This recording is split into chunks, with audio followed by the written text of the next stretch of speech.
customers can hire you or fire you every single day, simply deciding to spend their money with you or somebody else, right? It comes down to that. Doug McMillan, the CEO just left, said, there's no loyalty for customers. You all have a cell phone. You can pick up your cell phone and get whatever you want from wherever you want it. You're not loyal to Walmart and Sam's Club. So it's an honor and a privilege that people would go to Walmart and Sam's Club and spend their hard-earned money. But we do a really, really good job in retail, disappointing people every day.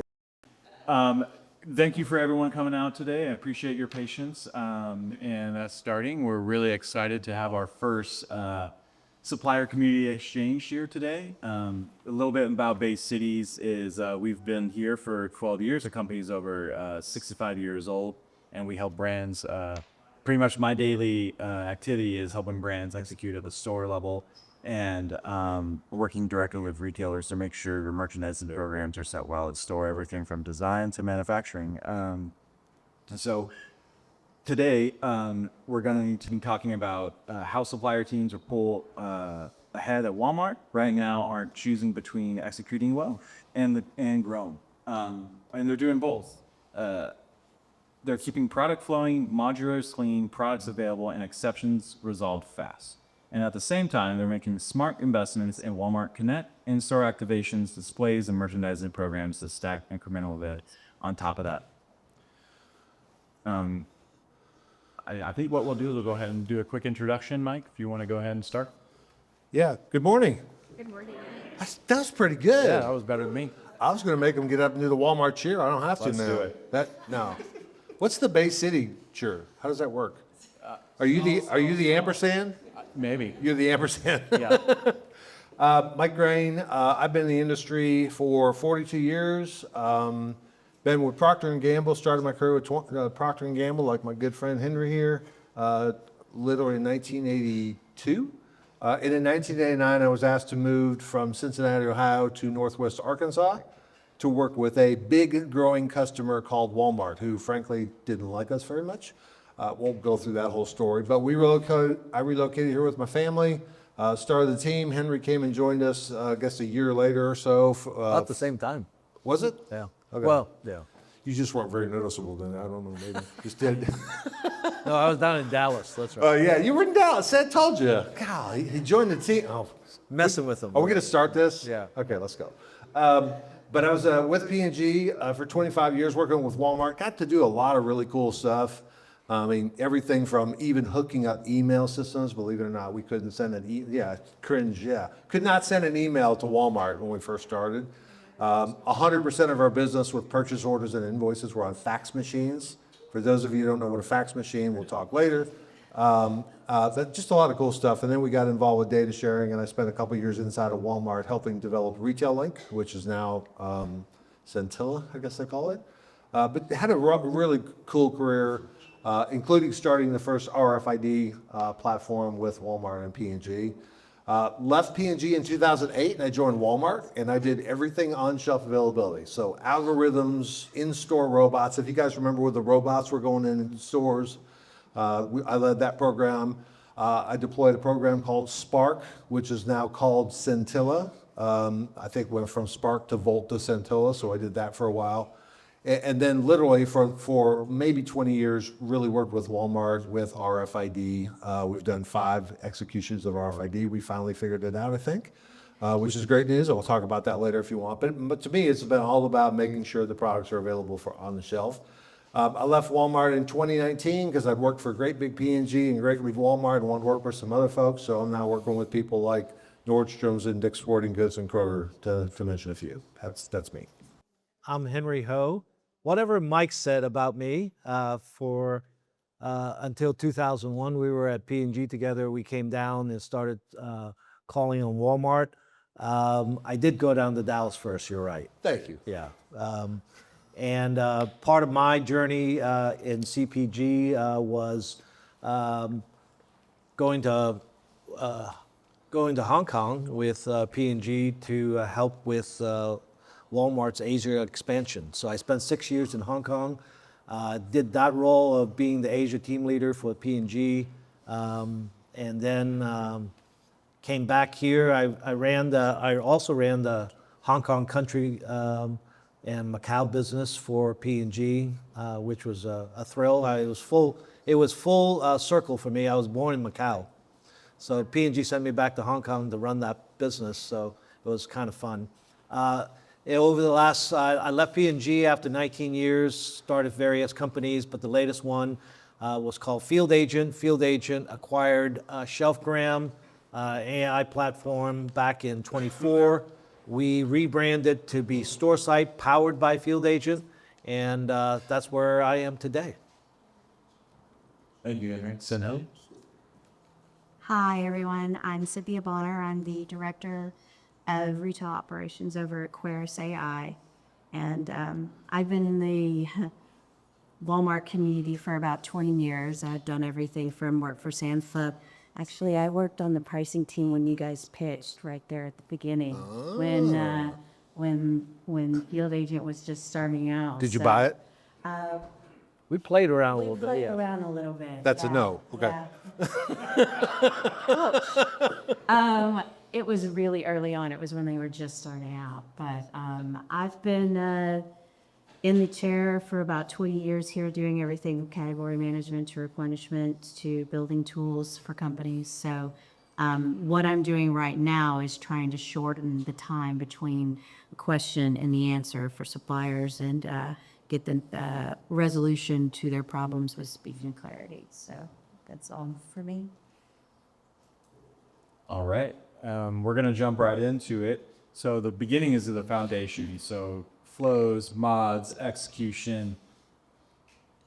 Before they can grow, brands have to figure out where they're losing money, where they're leaking. So I kind of want to start with those fundamentals. Mike, we're going to go to you first. With over 4 decades of experience, you've seen product flow, on-shelf availability from every angle, suppliers, retailers, service providers. When you look at the gap between good suppliers and great ones, what are the execution breakdowns you see most consistently, and why do they keep happening even inside big, sophisticated organizations? That's a tough question, but there's a lot there to unpack. But let me make it kind of really simple, because Henry and I both had the absolute pleasure of knowing and working with Sam Wald when he was still alive. He had many quotes. He was a very simple man, very smart man, but a very simple man. And I know you guys have all seen this quote before, but it still plays true. Customers can hire you or fire you every single day, simply deciding to spend their money with you or somebody else, right? It comes down to that. Doug McMillon, the CEO just left, said, there's no loyalty for customers. You all have a cell phone. You can pick up your cell phone and get whatever you want from wherever you want it. You're not loyal to Walmart and Sam's Club. So it's an honor and a privilege that people would go to Walmart and Sam's Club and spend their hard-earned money. But we do a really, really good job in retail disappointing people every day. Just a show of hands. Just a show of hands. How many of you in the last 6 to 12 months, but put your hands up high, have went into a Walmart or a Sam's Club to buy product, you specifically wanted a specific product, and you were absolutely disappointed that it wasn't there? Okay, keep your hands up. Keep your way up, okay? Let me ask you a second question. The second question is, how many of you guys have ordered something online only to have them come back and cancel it because it wasn't in the store? Okay, we got a two-hander back in the back. Isn't that frustrating? No. Every single day. So you're either gonna buy a different brand, or you're not gonna, you're gonna put off the purchase decision. Or what I see people a lot doing is bringing out their cell phone using Walmart's Wi-Fi to order from Amazon. Thank you very much. And the reality is they have no idea that they just got fired. They just got fired for that transaction. And by the way, if that keeps happening, there are other retailers that were #1 retailer years ago that are not even around anymore, okay? So, and this is not a challenge to Walmart, this is a challenge to the entire retail supply chain. Get it together, because you have 150,000 SKUs in the store. You don't even know how many are available on the shelf. Everybody talks about in-stock. In-stock is not a good representation of what's available for a customer, because two things. A customer needs to be able to go buy it, put it in the cart, and the online pickers be able to go find it and put a cart for the customer. That's all that matters. If you have 4,000 sitting in the back room and none on the sales floor, shame on you, right? And there's a lot of reasons for that. And I get pretty amped up about this. Suppliers and retailers every day are failing customers because they don't know that they are not meeting their needs. And their needs are good merchandise at a fair price that I can actually buy, right? So my whole thing has been on-shelf availability, and it's really a hard thing because it's not in stock. In stock, it's in the building. On-shelf availability, it's available for somebody to purchase. And there's 150,000 items in a Walmart store. That's about how many times that we can potentially disappoint somebody because it's not there. So I'll get off my soapbox, Josh, but the bottom line is we go into any Walmart store, and even a Walmart store around here, the Northwest Arkansas bubble, you still see stuff all the time that's out of stock, and it's just so frustrating. So to me, we got to get better. It's not an easy KPI because if it's available on the shelf, it's not an easy thing to measure. But suppliers and retailers better figure out how to measure it, set goals, and just like every other place where you have a gap, come up with ways to fix it.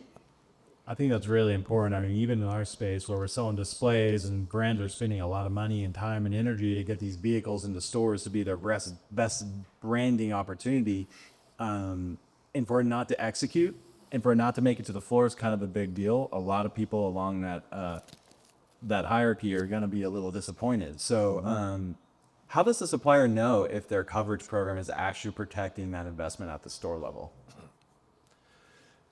Well, there's a couple things. Number one, you absolutely have to know what those metrics are and be able to measure them.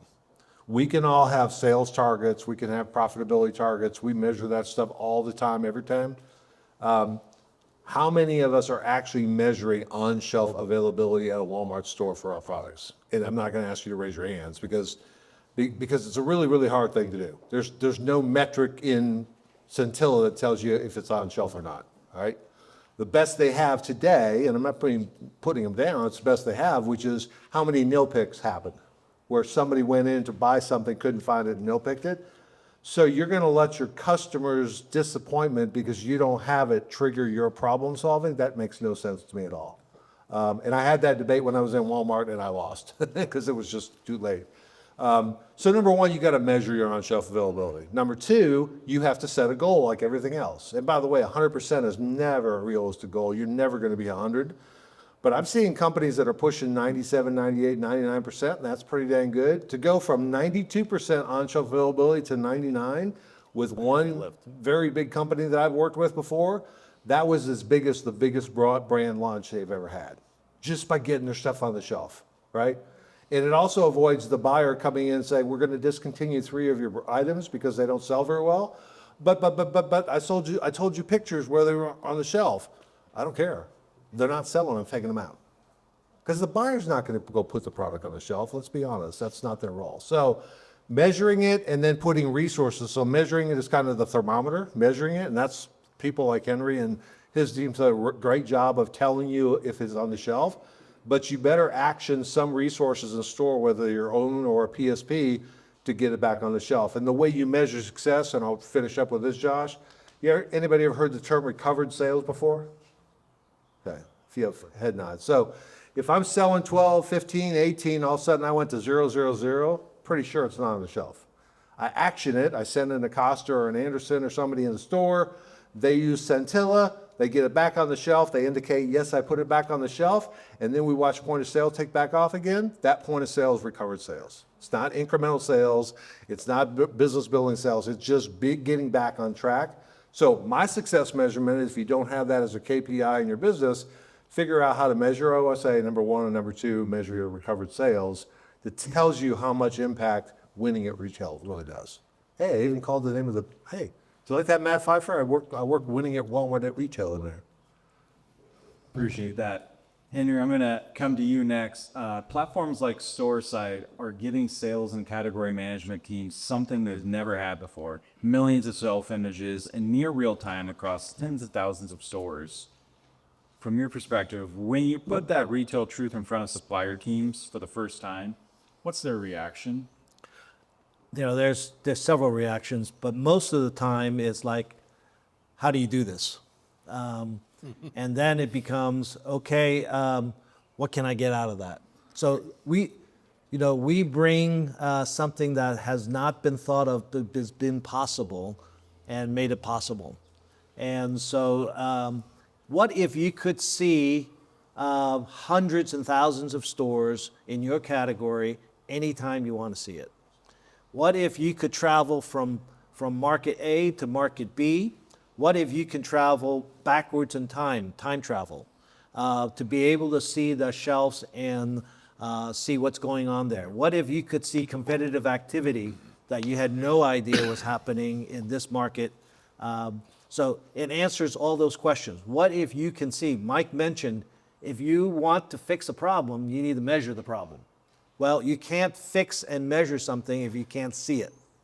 OSA is a prime example of that.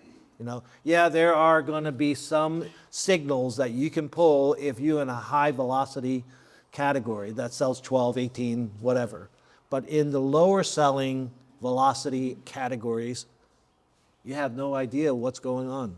And so we've opened up that world to the industry, and we're taking it by storm. And people are signing up for our service, and we're really excited, and we're building on that. I have one more question for you. How quickly can supplier teams actually act on what they're seeing, and does that resolution look like in real-time practice? Yeah, you can action.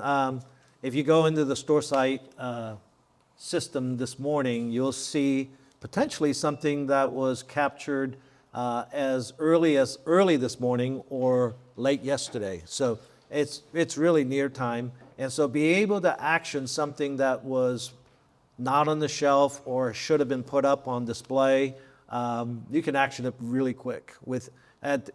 It won't be dependent on store side. It'll be dependent on your ability to get resources out to the store to action that. Awesome. I really appreciate that. Cynthia, we're coming to you next. The invite description that we use to invite, we talk about fast execution resolution as one of the core mechanisms of winning at Walmart.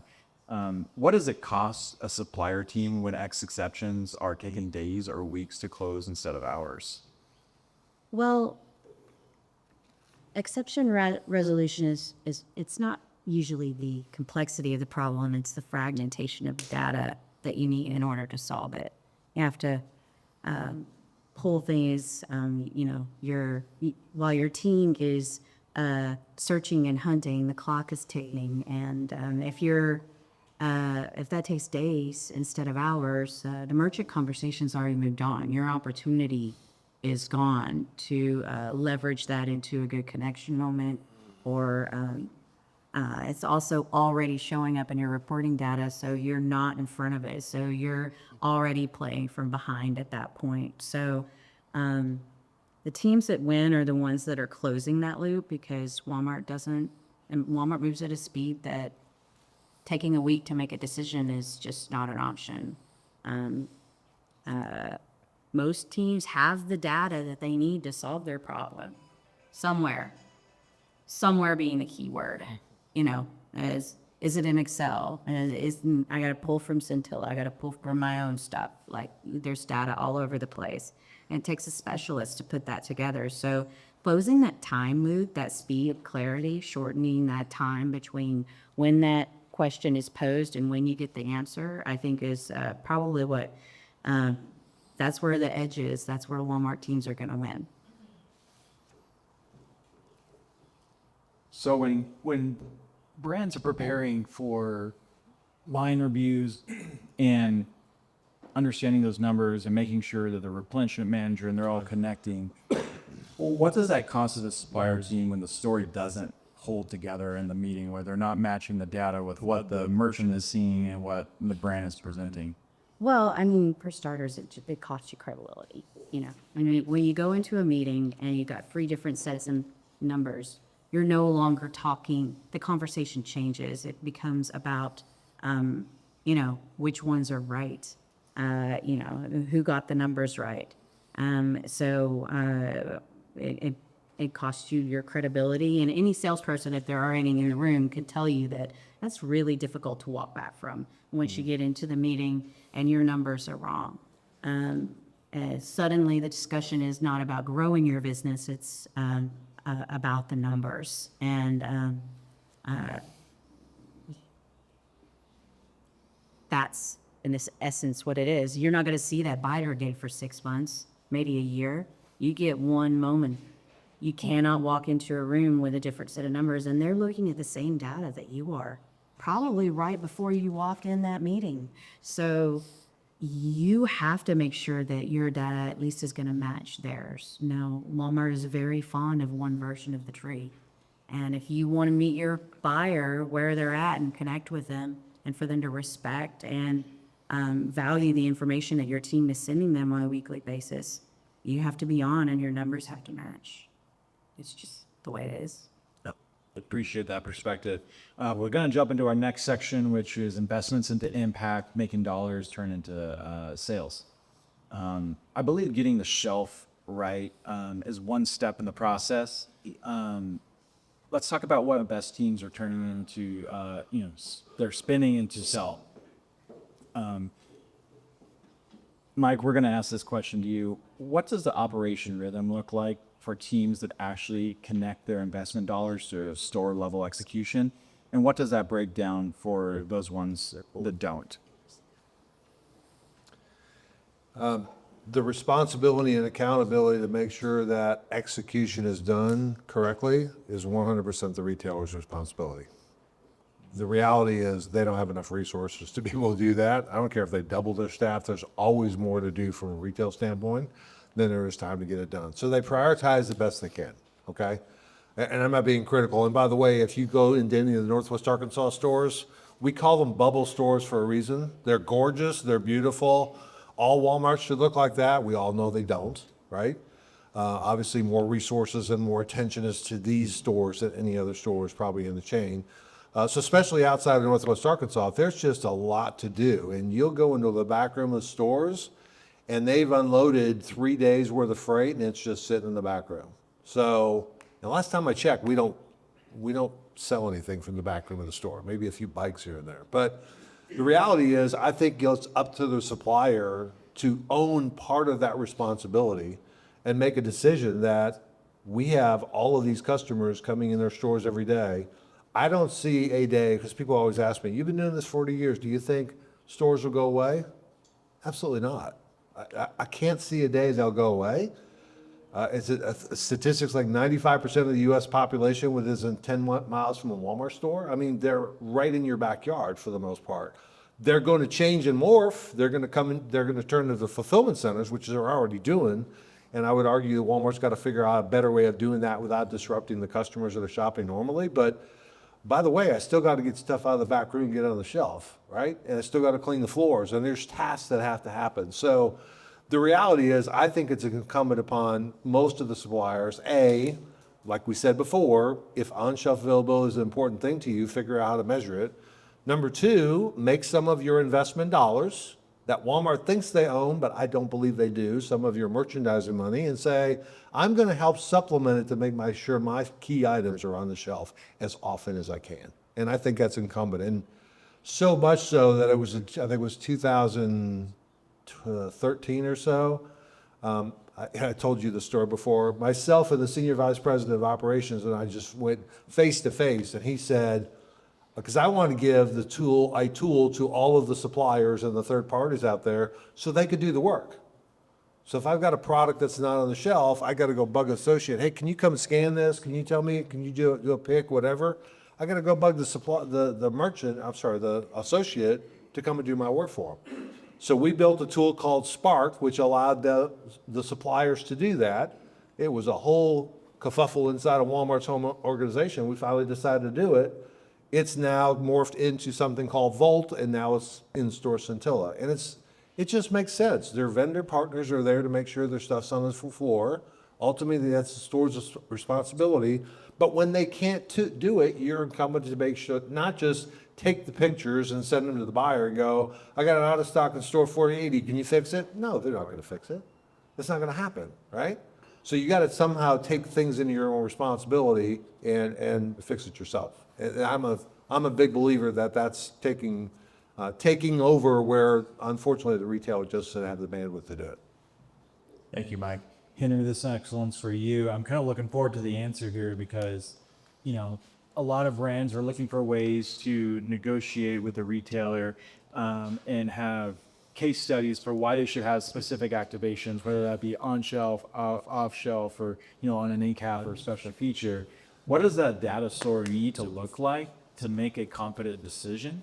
And how are high performing teams using that shelf intelligent tool through store insights to build that case, both internally and in front of the merchant? Yeah, Mike mentioned bubble stores. You have to get beyond the bubble stores. If you work for a Walmart team and you live here, you got to do more than just go down to Elm Springs or Pleasant Grove, 359, whatever it is. You got to have a broader view of the retail environment.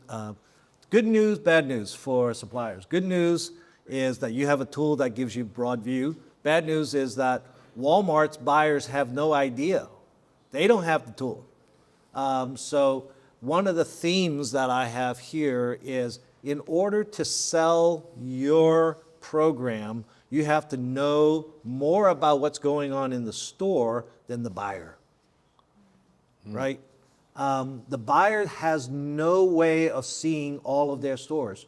And so with a tool like StoreSight, one of the key things that you will have is the ability to bring a gift. Now, that's a no-no in Walmart land. But the best gift that you can bring to a Walmart buyer is insight into what's going on in their store that they don't have. And by doing that, you start building credibility because it's not just the bubble store, right? You bring, hey, I surveyed 200, 300, 500 Walmart stores, and here's the execution. Or, hey, my competitor seems to be always out of stock. Hey, can I get a shot at that space? Here's my in stock, right? Or my OSA. So the intelligence gives you ability to build a relationship with the buyer in an area where they're soft. Okay? Where they're soft, you bring that, where instead of being in a meeting with the buyer every 6 months, he or she may call you Friday afternoon. It's not a bad thing. That Friday afternoon call from a Walmart buyer is they need something. Sometimes it's money. That's a bad thing. Other times is they're looking for insights. And if you become their insights engine, you will build a relationship that gives you credibility to sell in more growth opportunities. Merchants love data. And they love to have a reason why they should do something again, whether that be an in cap or, was that set? Was that executed well? How do we do this again? Or maybe have core performance and they don't want to do this again. Are the best teams bringing that kind of evidence into those conversations with merchants? Yeah, absolutely. Our clients are using the data that we bring, the discovery of issues and opportunities into these line reviews, into internal meetings at headquarters. If you work on a Walmart team, the toughest sell is not to Walmart, it's to your own management team. And if you bring the data from the field that says, here's what's going on, and the rationale on why this program needs to be sold into Walmart and funded by your own company, that's the tougher sell, folks. I know that was the case when I worked in CPG. The toughest selling was to convince a general manager to invest in this program. And if you can show that there's good execution behind that, that'll go a long ways. Awesome, that's a great answer. I'm coming to you next, Cynthia. Walmart Connect is growing year over year. Suppliers being asked to spend more there. I imagine the internal ROI is always going to be that kind of conversation that comes up on is this the right thing for our business? And not because the results aren't there, but they're looking for trusted answers. So how are the best teams using AI tools like what your team offers to answer the questions? Did the program actually work without the weeks of reporting being pulled? Yeah, that's one of the toughest questions in the community, in my opinion, that we're struggling with right now is that we have a dearth of data. There's a lot of data out there. The time that it takes to get to the answer, however, is the problem. You can have all kinds of tools, but it still takes a specialist. good teams and strong teams, in my opinion, are going to be using AI tools like Queris to get them to the resolution faster, that speed things up so they can close that loop. And the ROI is there. It's whether or not we trust the answer, having confidence in the answer. You can ask yourself, was this program successful? How do we define that success? And how do we get the answers to the questions that we need in enough time to either pivot to a solution instead of it just being us reporting the news and then explaining it after a fact? Can we get the data that we need on what's going on with the programs? For example, if the execution doesn't happen and if you've got displayers sitting in the back of the store, reporting that to the buyer after it's all sold through and you're at 70% sell-through does not help you at all, because in their mind that just means it didn't sell. They aren't going to penalize their own company for an execution problem. So they're going to blame you at the end of the day. They're going to hold you responsible. It's not about blame. So Queris, in my company's example, our goal is to remove the dependency for a specialist, speed up that process, close that loop so that the answer is hours or minutes instead of days. And that will raise your sell-through, give you a chance to pivot, and communicate, or at the very least, communicate with your buyer when you have an execution problem in the stores. So the good teams, in my opinion, are speeding things up and expanding cross-team functionality so that everyone on the team can access all the data. When your replenishment team and your merchandising team and your category management team are all looking at your business the same way, your team makes decisions faster. And that's where the win is, in my opinion. Can I add a comment? The answers to the questions. There's so much POS, so much data, market share data, et cetera. The why question doesn't get answered very often. And the reason the why question doesn't get answered, you can't see what's going on in the store. It all happens in the store, right? So, hey, good news, our promotion worked. Screw sales. Why? Well, it could be that your competitor was out of stock. It could be, if it didn't work, maybe there was a pricing action. There's just, hey, the competitive retailer to Walmart ran that ad a week ahead of you, right? There's all of these why questions that can be answered when you have a better visibility to what's really going on at retail. And being able to invest in that and invest the time and the priority to understand that dynamic, when you bring that into the buyer on the why, you gain credibility. All right. I got 2 Sam Walton quotes for you. Ready? Were you even alive when Sam Walton was here? No, I didn't think so. He said to me one day, and I to this day, he said, "Mike, in God I trust." I said, "Good for you, Mr. Sam." So he says, "Everybody else better bring data." He literally said that. Everybody else better bring data. I don't trust anybody else. So that was the first one. The other thing is I was talking to him one day and we were looking at some numbers, and he goes, "That's really insightful. So what?" Well, it took me 6 weeks to get the numbers. I finally got the numbers and I was confident the numbers were all right. And he goes, "So what?"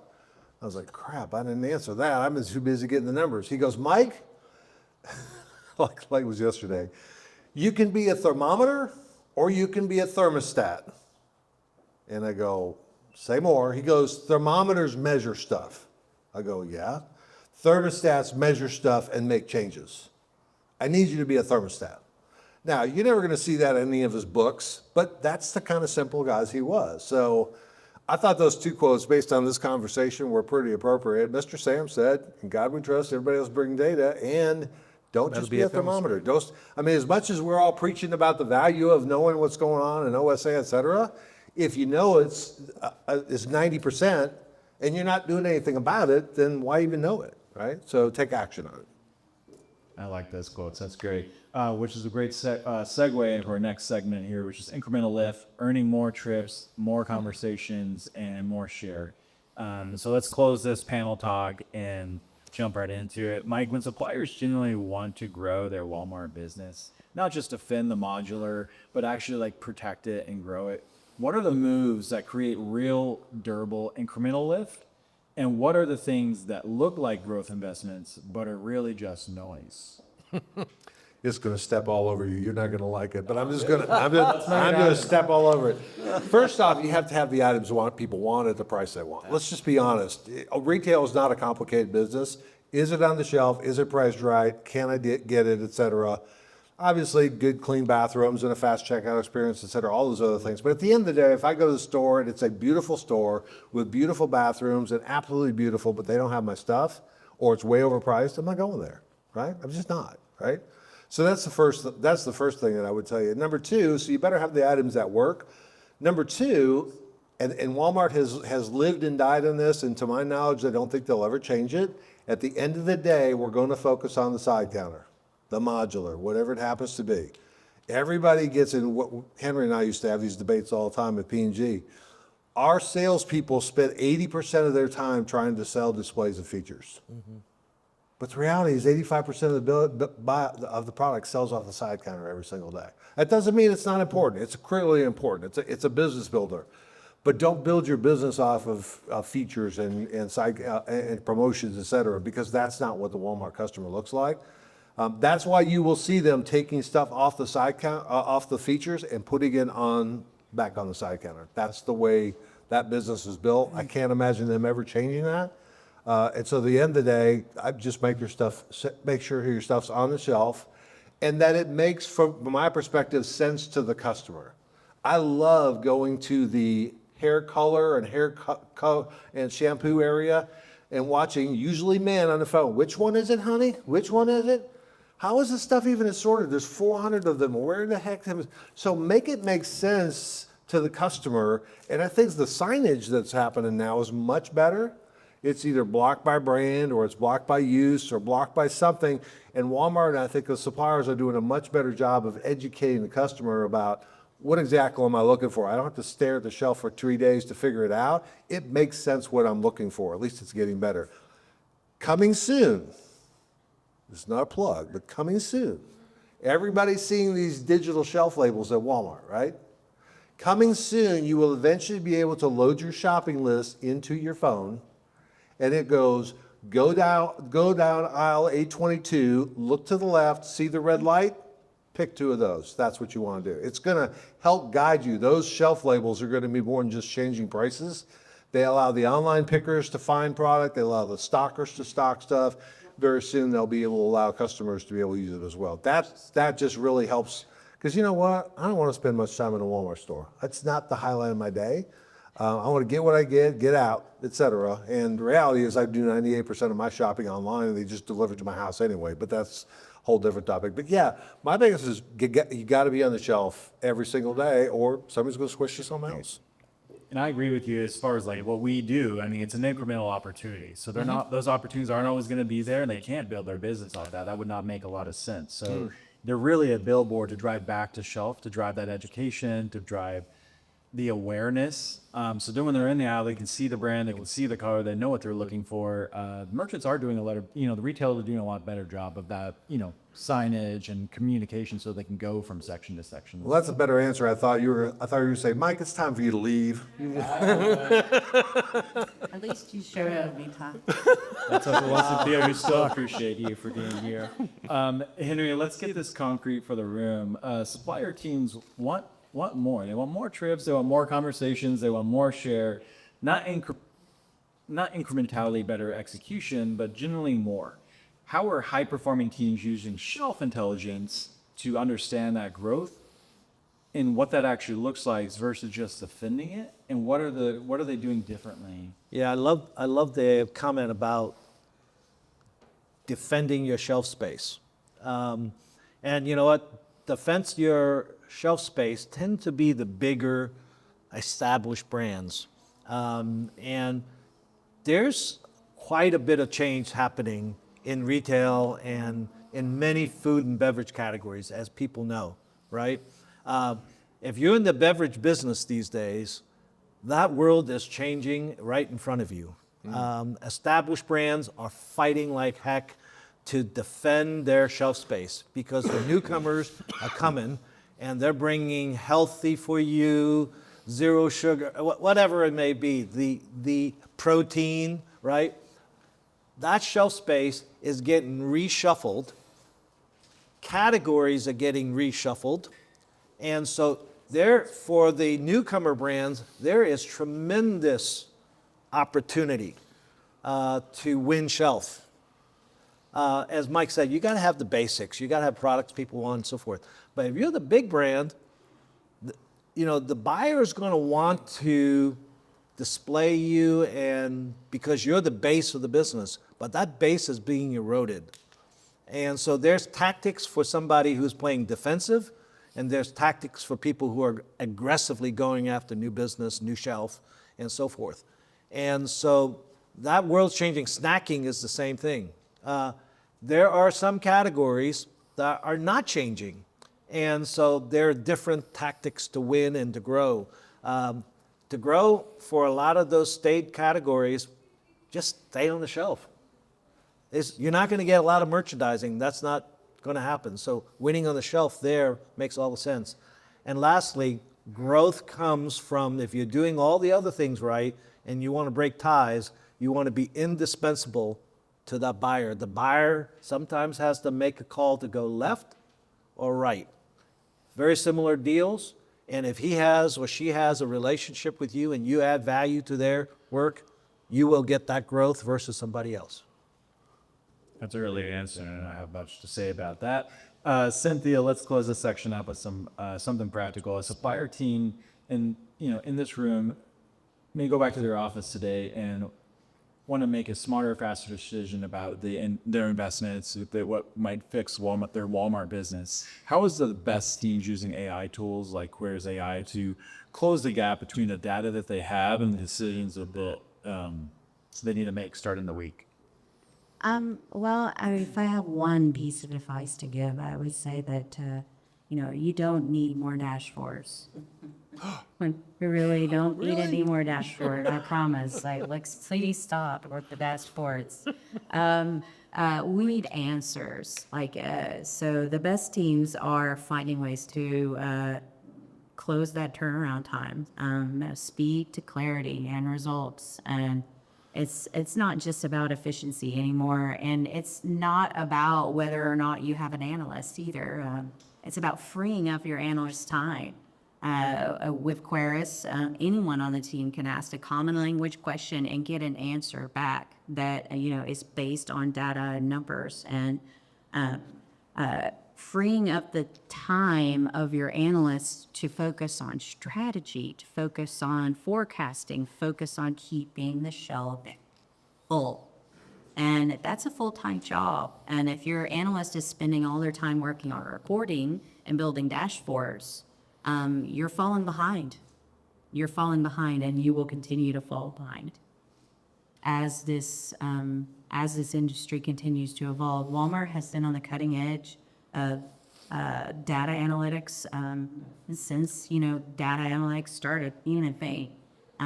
They have set the tone. They have led and set the expectations and helped develop the KPIs that they have provided the supplier community with so much data and so much information. There's absolutely no reason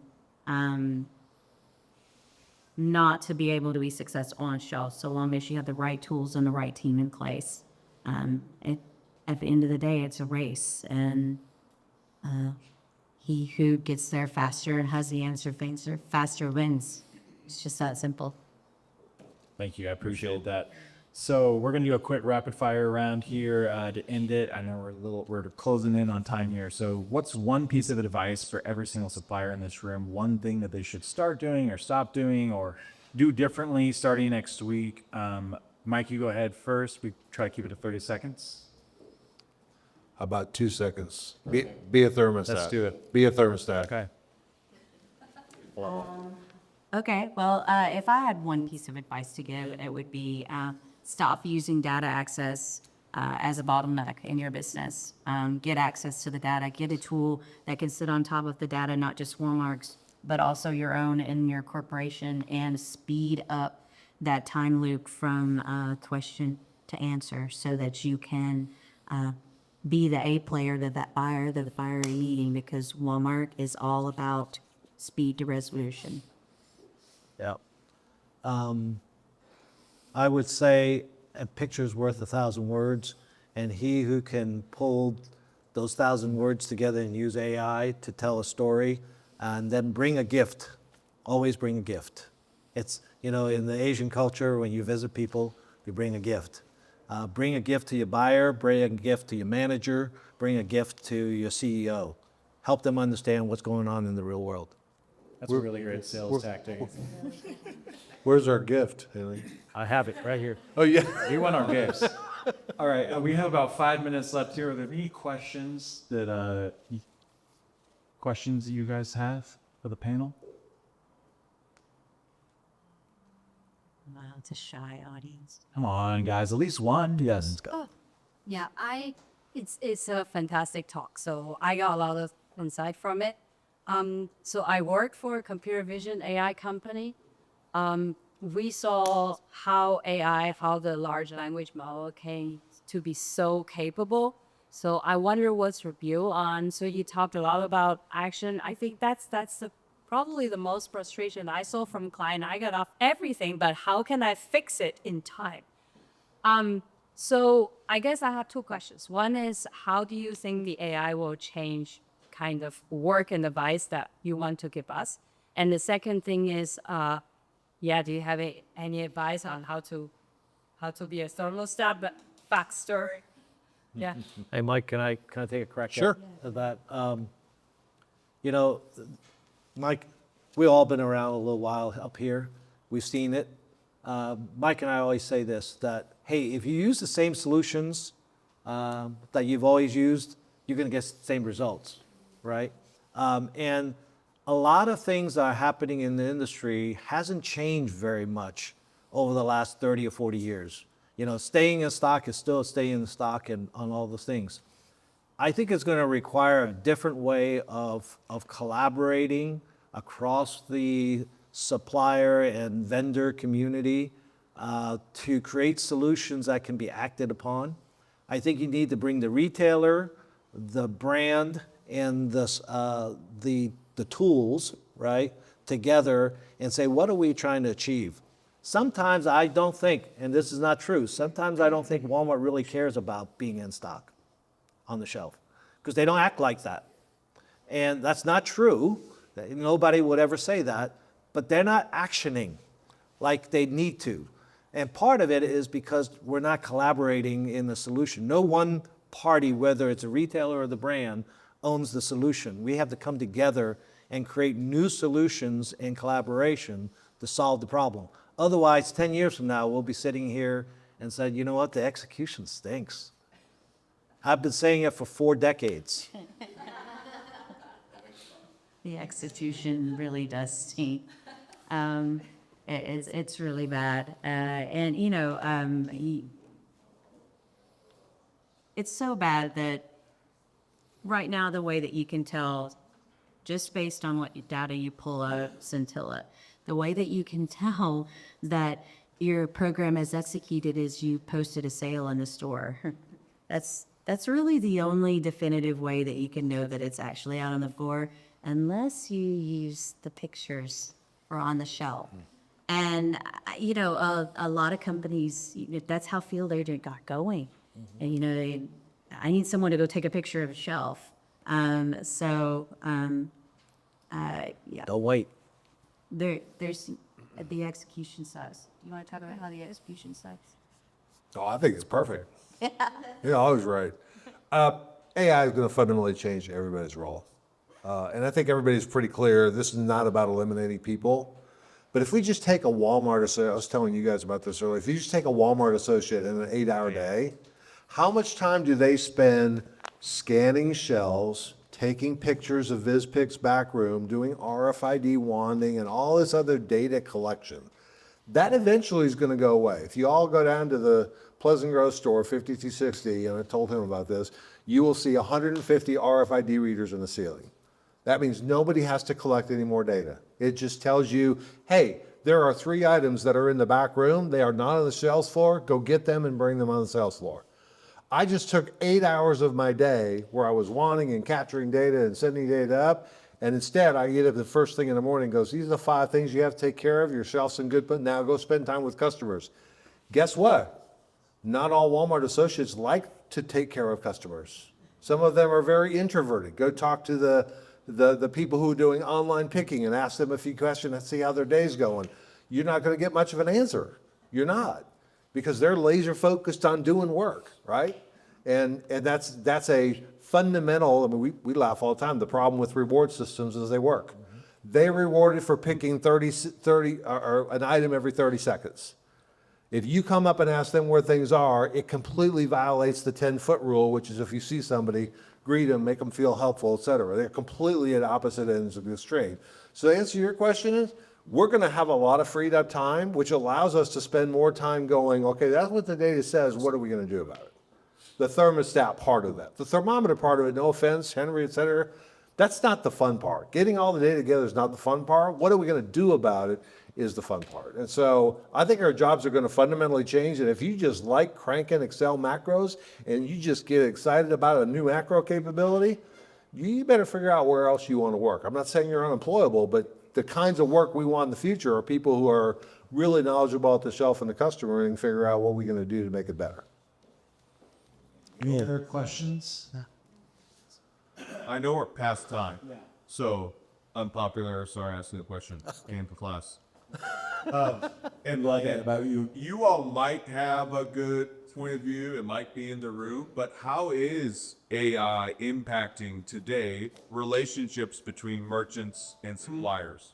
What are you feeling? How much are you seeing? Clearly, this was generated by AI.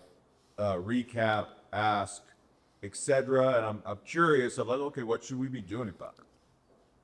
That you all might not be It's a good in one that for you. day with the Oh, that buyer. was a good one for you. That's a good one for you. Okay, so I'm going to take it for that one.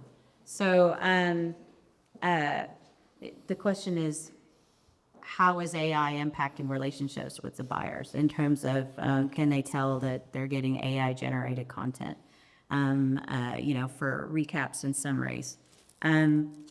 I would think that actually probably hurts your team, and you need to keep it more connected and personal. I don't think that a lot of companies are currently ripping the curtain back and announcing that they're using AI on their data just yet. It's not, in my opinion, it's not mainstream enough yet. It's where we're headed.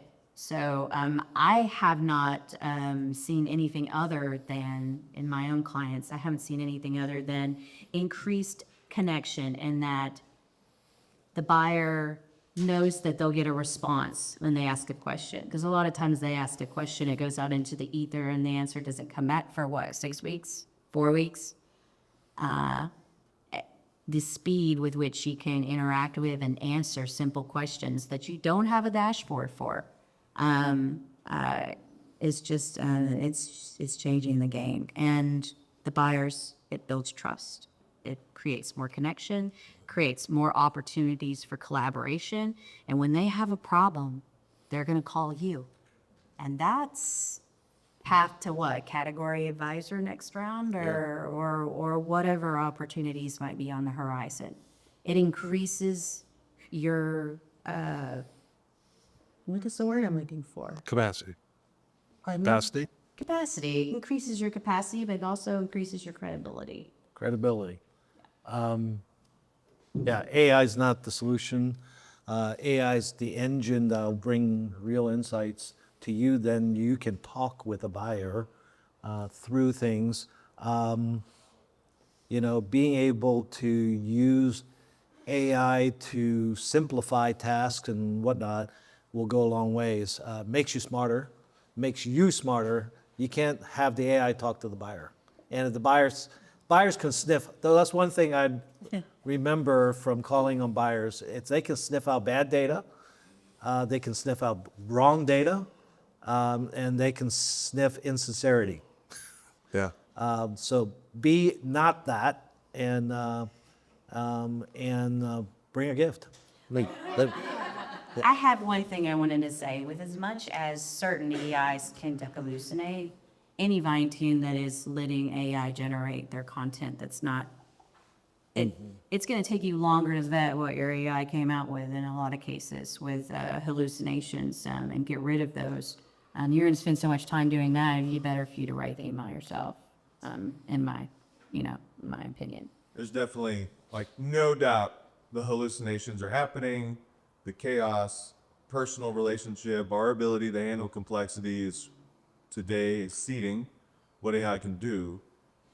Perhaps I phrased it a little bit wrong. I got AI generated feedback from the merchant that was very much incredibly obvious. You scraped our email communication over the last 6 months and said, here's feedback for you, but I don't think you even read this attachment. Do I need my AI to make sure I communicate the way that your AI is going to appreciate so that in the future our AIs get along and breathe that we're AI and super well together? So satirical, but also like we're not that far. Sparky is on the loose and is generating things that as a merchant, I've been accused of being a data bully. I fully expect merchants to be almost AI bullies. We've all gotten the Monday morning, your content score is bad because they changed it Monday morning and now my content score is bad. I'm like, yep, I'll go adjust to the new score, frame. So I think this is probably best over a hot cup of coffee or over Hey, Matt, that's a future session.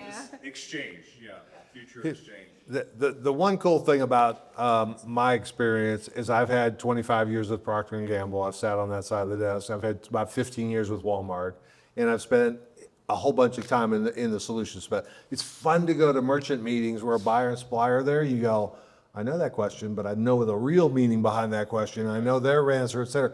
Here's what I would say. Use AI the way it was intended to mechanize a lot of reporting and et cetera. Go walk a store with your buyer. Is that so hard to do? We don't need a Zoom call and a Teams call. Go say, hey, they all have to eat lunch. They all have to drink coffee and water. Say, hey, can I meet you up at store 100 and we just walk the category? Because I want to pick your brain on a couple of things that are doing it. Or better yet, do a virtual walk with your buyer across their entire chain. And I get them in the store first. No offense, Henry. I get them into a store they first. won't go. And- They won't go. Yeah, well, we'll say, what else is more important than understanding how you're taking care of your customers with our brands? Yeah, We are, yeah. Because at the end of the day, I think that's a really good next step. Hey, would you like to go to Toledo? Oh, the budget's, et cetera. You say, oh, we can do it virtually. Okay, great. I can tell. How many of you walked in the last 3 months have walked a store with your buyer? There you go. Yeah. 2. And I'm not trying to pick on you. We hide behind our computers and our Zoom meetings and our team meetings, et cetera. That's not where the world is doing. Sam Walton once said, I love my Sam Walton quotes, so sorry. We don't have any cash registers in the home office. Yeah. I am not investing in the home office. I'm investing in the stores. Now, forget about that campus they just built. Wow, that went out the door. But the bottom line is that's the reality. The work happens in the store. And you and I were just chatting about get into the store and figure out what's going on. The dashboards and the pictures and all that kind of stuff is different, but you can see it with your own eyes what's going on. Oh, okay, shut Or up. I have something to add, actually. So if you're going to use AI on your business, use it to speed things up, help your analysts free up their time. Don't use it to write emails. I mean, come on. Exactly. Like, apply the tool where it can do the most benefit. Most analysts spend 80% of their time preparing the data just for them to get started on the analytical part. Yep. Point the AI at that. Get rid of that 80 so you can focus on the 20. Absolutely. Well, we're coming to the end, well over the end here, but thank you, Mike, Cynthia, and Henry. This was the first Supplier Community Exchange. I know there's going to be many more of these, and I look forward to seeing you guys at those other events. All right. Thank you, everyone.